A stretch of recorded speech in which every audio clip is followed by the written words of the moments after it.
Story 3. The Passengers Who Never Left.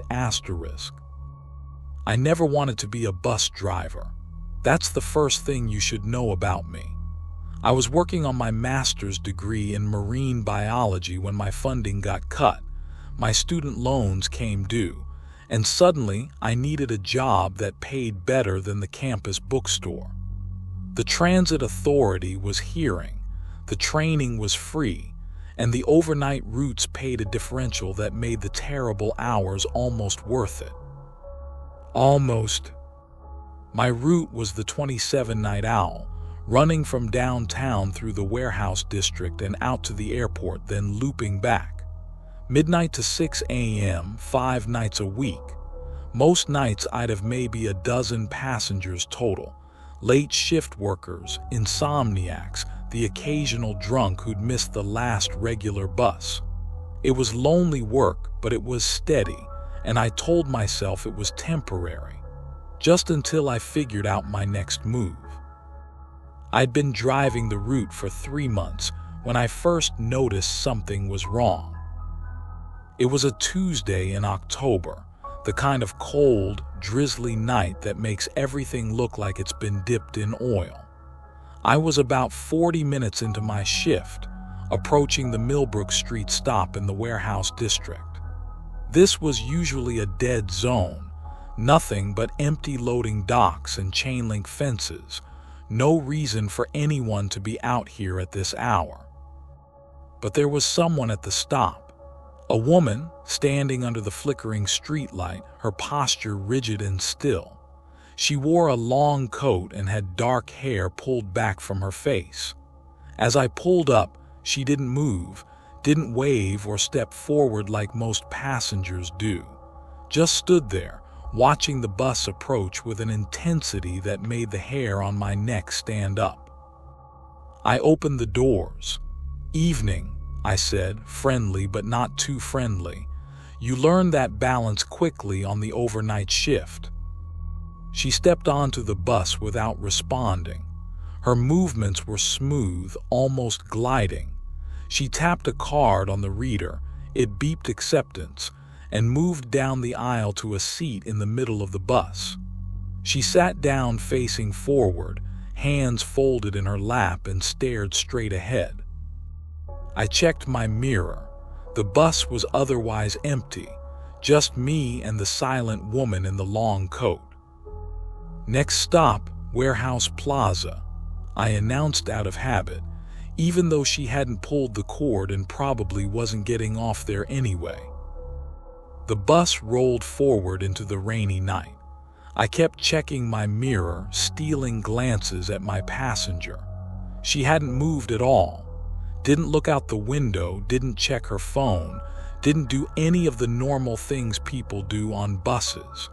Just sat there utterly still, hands folded, staring at the back of the seat in front of her.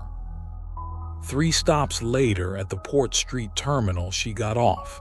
Same smooth, gliding movement. She stepped down onto the empty platform, walked to the edge of the light and stopped, turned back to look at the bus, at me. I couldn't see her face clearly through the rain-streaked window, but I felt her eyes on me, felt the weight of her stare like a physical thing. Then I had to move on, schedule to keep. I pulled away from the stop, watching in my side mirror as she receded into the darkness. For the rest of that night, I couldn't shake the feeling that something had been off about her. The way she'd moved, the absolute stillness, the intensity of that final stare. But I told myself I was being paranoid. It was late, I was tired, and people were weird on night buses. That was just a fact of the job. The next night she was there again. Same stop, same time, same rigid posture under the flickering streetlight. Same smooth boarding, same silent ride to Port Street Terminal, same departure and backward stare. I tried to engage her. "Cold night," I said as she boarded. No response. "Been waiting long?" Nothing. She just tapped her card and moved to the same seat in the middle of the bus. On the third night, I was half expecting her. Millbrook Street, 12:47 a.m. There she was, but this time she wasn't alone. A man stood beside her, tall, wearing an outdated suit with wide lapels, the kind you'd see in photographs from the 1970s. He had the same rigid posture, the same intense stillness. When the bus pulled up, they both boarded in that smooth, gliding way. Both tapped cards that beeped acceptance. Both sat in the middle section, the woman in her usual seat, the man across the aisle from her. Both stared straight ahead with that same unwavering focus. They rode to Port Street and got off together, both turning to stare at the bus before I pulled away. I reported it to my supervisor the next morning. "I've got some regulars on the Millbrook stop who are acting strange," I said. "Just off. Wanted to flag it in case there's been complaints or incidents." My supervisor, a heavy-set guy named Ron who'd been with the transit authority for 20 years, barely looked up from his coffee. "Strange how? They don't talk, don't move, just sit and stare, and they're wearing weird clothes." Ron shrugged. "It's the night owl route, Danny. Everyone on it is weird. As long as they're not causing trouble or harassing other passengers, just let them ride." "But are they paying?" "Yeah, their cards work." "Then there's no problem. Drop it." I wanted to argue, but what would I say? That I had a bad feeling, that something about these passengers felt wrong in a way I couldn't articulate. Ron would think I was losing it. So I dropped it, and that night I picked up 3 passengers at Millbrook Street. The woman, the man in the outdated suit, and now a teenage boy wearing a varsity jacket with a logo I didn't recognize, his hair styled in a high-top fade that hadn't been popular since the early 90s. 3 silent passengers sitting in the middle section, staring straight ahead. 3 passengers who got off at Port Street and turned to watch the bus leave. I started documenting everything, taking photos when I could do it subtly, writing down times, descriptions, anything that might help me make sense of what was happening, because it was clear now that this wasn't normal. These weren't just weird people with odd mannerisms. The photos came out wrong, every single one. Blurred, distorted, showing empty seats where I knew people had been sitting. The timestamp on the images matched, but the passengers didn't appear. Just empty bus seats and that distinctive middle section lighting. By the end of the week, there were 7 of them. 7 silent passengers who boarded at Millbrook Street at exactly 12:47 a.m. every night. They represented different eras. I could tell from their clothes, their hairstyles. The woman in the long coat, who I now realized was wearing something from the 1960s. The man in the 70s suit, the teenager from the 90s, and 4 others spanning decades of fashion and style. They all sat in the middle section, all stared straight ahead, all got off at Port Street, all turned to watch me leave. I started doing research. The Transit Authority's 27 route had been running in some form since 1959, though the path had changed over the years. The Millbrook Street stop had existed since the beginning. Port Street Terminal had been added in 1973. I dug through old newspapers at the library, looking for incidents, accidents, anything that might explain what I was experiencing. And I found it. Multiple somethings, actually. November 1965. Woman struck and killed by bus at Millbrook Street. Driver fell asleep at the wheel. Bus mounted the curb. Victim was identified as Patricia Hernandez, 32, waiting for her late shift at the factory. April 1974, pedestrian fatality. Robert Chen, 45, stepped in front of the 27 route near Millbrook Street, ruled a suicide. Driver was cleared of wrongdoing. September 1993, Brandon Wells, 17, killed in a hit-and-run near Millbrook Street. Vehicle was never identified, but witnesses reported it might have been a bus. Case remains unsolved. I found 5 more.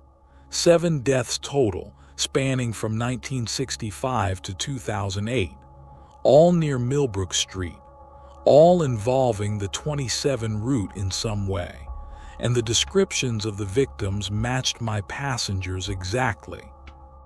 Patricia Hernandez, long coat, dark hair pulled back. Robert Chen, tall, wearing his work suit with the wide lapels that had just come into style. Brandon Wells, varsity jacket, high-top fade. They were dead, all of them, and somehow they were riding my bus every night. I should have quit right then, should have walked away, found another job, forgotten the whole thing, but I couldn't. Because if these were ghosts, if these were the victims of the 27 route coming back for some reason, then I needed to understand why. What did they want? Why were they riding to Port Street? Why did they stare at me? On the 8th night, I decided to talk to them. When the 7 passengers boarded at Millbrook Street, moving in their eerie synchronized way, I waited until we were moving before I spoke. "I know who you are," I said, my voice carrying through the empty bus. "I know what happened to you. I'm sorry. I'm so sorry." No response. They sat in their seats, staring forward. "I want to help," I continued. "If there's something you need, something I can do, please tell me, please." Silence. The only sound was the bus engine, the swish of the wipers, the hiss of wet tires on pavement. We reached the Port Street terminal. The 7 passengers stood as one and filed off the bus. They lined up on the platform facing me. 7 pairs of eyes, all staring with that same intense focus. Then slowly Patricia Hernandez raised her hand and pointed, not at me, past me, toward the front of the bus, toward the windshield. I followed her gesture and felt my blood turn to ice. Standing in the road ahead, barely visible in the rain and darkness, was an 8th figure. A woman in modern clothes, checking her phone, completely oblivious to the world around her. She was standing at the edge of the road, too close to the traffic lane, about to step into the path of my bus. I slammed on the brakes. The bus skidded on the wet pavement, fishtailing as I fought for control. I missed the woman by inches. She jumped back, startled, finally looking up from her phone. She stared at the bus in shock, then hurried away from the road, shaken but alive. My heart was pounding so hard I thought it might break my ribs. I sat there, hands gripping the wheel, trying to catch my breath. When I looked in the mirror, the 7 passengers were gone. The platform was empty. I sat at that stop for 15 minutes, shaking, trying to make sense of what had just happened. They'd warned me. The dead passengers had pointed out the living woman who was about to become the 8th victim of the 27 route. They'd saved her life, through me. The next night I approached Millbrook Street with a mixture of dread and anticipation. Would they be there? Had saving that woman been their purpose? Were they finally at rest? 12:47 a.m. The stop came into view, empty, no passengers waiting under the flickering streetlight. Relief flooded through me, so intense I almost felt dizzy. It was over. Whatever had been happening, whatever supernatural force had been using my bus as a conduit, it had achieved its goal. The victims of the 27 route had prevented another death, and now they could move on. I drove the rest of my route in a daze, hardly believing it was finished. But when I returned to the depot at the end of my shift, Ron was waiting for me. His face was grave. "Danny, we need to talk." "What's wrong?" "There was an incident on the 27 route, about an hour after you passed through the warehouse district." My stomach dropped. "What kind of incident?" "Pedestrian fatality. A woman stepped into the road near Millbrook Street. Driver of the 34 route didn't see her until it was too late. She died at the scene." "No," I whispered. "No, I saved her. I stopped. She moved away from the road." Ron looked confused. "I don't know what you're talking about. This happened on a different route, different driver. But Danny, the victim's ID showed she'd been on your bus earlier. She tapped her card on the 27 Night Owl at 12:53 a.m., Port Street Terminal." The world seemed to tilt around me. "That's impossible. I didn't pick up any passengers after Port Street. The bus was empty." "The system shows different. Her card was scanned. On your bus. 6 minutes after you left Port Street Terminal." I thought back to that night. After the near miss, after checking on the woman, I'd sat at the stop for 15 minutes. Then I'd continued my route. Had I missed a passenger boarding? Had I been so shaken that I hadn't noticed someone getting on? But I would have heard the card reader beep, would have seen movement in my mirrors, wouldn't I? "What was her name?" I asked, though part of me already knew the answer. Ron checked his clipboard. "Angela Reeves, 28 years old, on her way home from her shift at the airport." That night I drove my route with a new kind of fear. Not fear of the dead passengers, but fear of the pattern I was starting to see. The woman I'd saved wasn't the woman who died. I'd been shown one potential victim, prevented one death, while another occurred anyway. The 27 route had claimed its 8th victim. And at 12:47 a.m., when I approached Millbrook Street, 8 passengers were waiting. Patricia Hernandez in her long coat, Robert Chen in his dated suit, Brandon Wells in his varsity jacket, the 4 others I'd researched, and now, standing at the end of the line, Angela Reeves, wearing the same clothes I'd seen on security footage from the depot, looking just as rigid, just as still, just as intensely focused as all the others. They boarded one by one, 8 passengers, silent and strange, sitting in the middle section of my empty bus. 8 victims of the 27 route, spanning 60 years of tragedy. We rode to Port Street in silence. When they departed, all 8 turned to face the bus. All 8 raised their hands and pointed past me toward the front. I looked through the windshield at the road ahead, and I saw him, a man maybe in his 30s, standing too close to the edge of the platform, swaying slightly, drunk or exhausted or both, about to stumble into the path of a bus. Not my bus, the 34 route that would come through in 10 minutes. I understood then. This wasn't about my bus specifically. It was about this route, this corridor, this cursed stretch of road that had claimed so many lives over the decades. The victims weren't haunting me, they were trying to use me, to prevent the next death, to break the cycle. I grabbed my phone and called it in. "This is Unit 27. I have a potential safety hazard at Port Street Terminal. Individual in the roadway, appears intoxicated, immediate assistance needed. Dispatch confirmed. Security would be there in 5 minutes. I waited, watching the man. He stumbled closer to the edge, closer. I was about to get out of the bus myself to physically pull him to safety when the security vehicle arrived.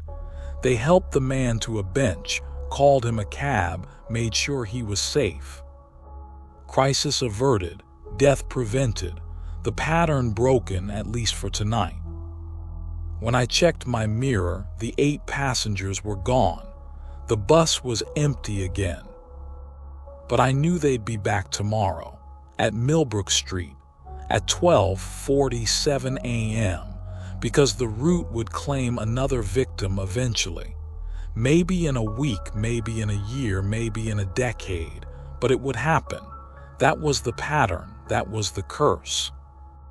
And the victims who'd already died would keep trying to save the ones who came after, using the night buses and their drivers as a way to reach across the veil between death and life. I've been driving the 27 Night Owl for 2 years now. I gave up on my marine biology dreams, on finding a real career, on leaving this behind. Because I can't.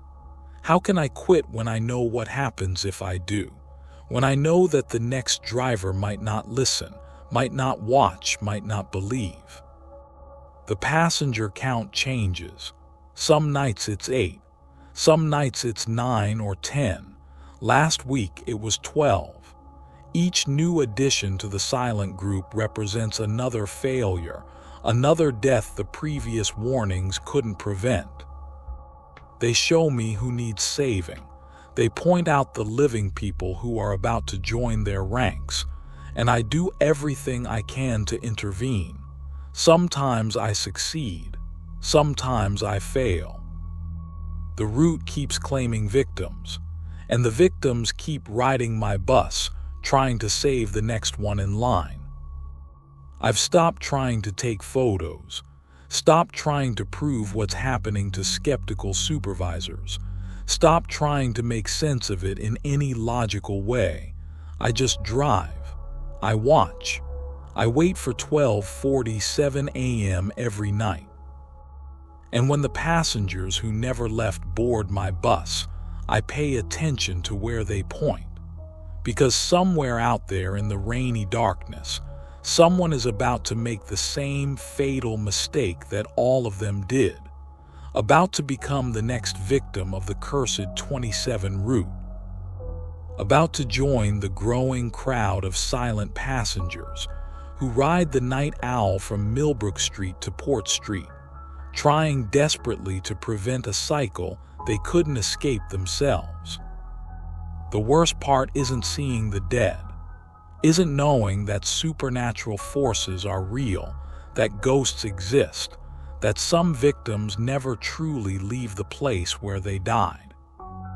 The worst part is knowing that despite all their efforts, despite all my efforts, the route will claim more lives. The pattern will continue. The bus will keep running, and the passenger count will keep growing. Because that's what the 27 Night Owl does. It's not just a bus route. It's a collection system, a gathering place for the lost souls who died trying to catch a ride home. And every night at 12:47 a.m. they board my bus. They sit in their seats. They stare straight ahead with those intense, desperate eyes, and they wait for another chance to save someone, to break the cycle, to finally earn their own rest. But rest doesn't come easy on the Night Owl route. I'm starting to understand that now.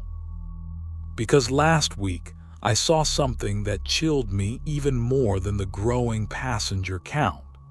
I saw a man boarding at Millbrook Street wearing a transit authority uniform. He sat with the other silent passengers, hands folded, staring straight ahead. A driver, one of my predecessors, someone who'd driven this route before me and somehow ended up joining the passengers he tried to save. And I wonder, how long before I join them? How long before I make a mistake, miss a warning, fail to prevent a death that turns out to be my own? How long before I'm the one sitting in the middle section, staring straight ahead, waiting for the next driver to understand what I'm trying to say? The 27 Night Owl runs every night from midnight to 6 a.m. The Millbrook Street stop is still there, under that same flickering streetlight. Port Street Terminal still exists at the end of the line. And if you're ever out late, if you're ever waiting for a bus in the warehouse district around 12:47 a.m., pay attention to who's standing at the stop with you. Pay attention to how they move, how they stare, whether they seem fully present in this world. Because the passengers who never left are always looking for someone new, always watching for the next potential victim, always hoping that this time, this warning, this intervention will be the one that finally breaks the cycle. And if you board that bus and see people sitting in the middle section, all facing forward with unnaturally still postures, all staring at something you can't see, get off at the next stop. Walk the rest of the way. Don't ask questions. Don't try to take photos. Just get off the bus and don't look back. Because once you're part of the 27 Night Owls passenger manifest, you ride that route forever. From Millbrook Street to Port Street and back again, night after night, trying to save people who can't hear your warnings. The dead are better transit passengers than the living. They never complain, never cause trouble, always pay their fare. They just never, ever reach their destination. And neither will I eventually. Neither will any of us who drive the routes where tragedy has left its mark. We just keep moving through the darkness, picking up passengers who cast no shadows, dropping them off at stops that exist in multiple times at once, trying to prevent futures we've already seen. The bus never stops running, the passengers never stop boarding, the warnings never stop coming. And the 27 Night Owl continues its eternal loop through the dark heart of the city, collecting the lost and the dead, giving them one last chance to make a difference before they fade into the static between stations. I'm still driving, still watching, still trying to save whoever they point to next. But every night, I check my reflection in the rearview mirror, making sure I'm still solid, still breathing, still alive. Because I know it's only a matter of time before I look in that mirror and see through myself. Before I become just another passenger who never left.